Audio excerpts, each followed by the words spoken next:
Ici à rappeler que ça fait plus de 10 ans que le Burkina Faso, le Mali et le Niger géreront les conséquences négatives, conséquences socio-économiques, conséquences sécuritaires, conséquences politiques, conséquences humanitaires de l'aventure hasardeuse de l'OTAN en Libye. Bien entendu, se pose la question, si ça nous a pris 10 ans, accepter encore une autre aventure de la même nature au Niger nous prendrait combien d'années? On ne sait pas, 20 ans, 30 ans, 40 ans, 50 ans.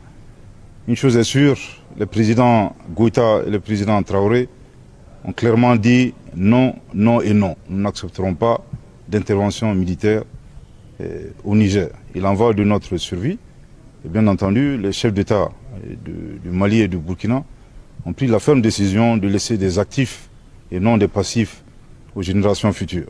À l'endroit de la CEDEAO, nous avons deux messages. Le premier message, c'est que nous leur demandons très clairement de cesser d'affamer nos peuples.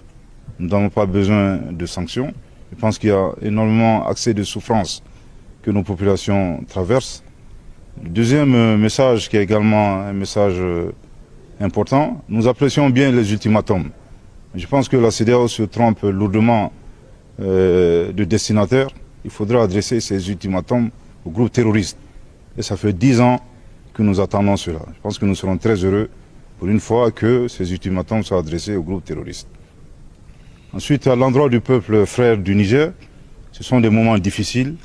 Le Mali et le Burkina Faso ont traversé des épreuves similaires. Nous tenons à leur assurer très fermement de notre soutien et de notre solidarité. Et restons résilients et stoïques, pour reprendre les propos de son Excellence le colonel Assimi Goïta.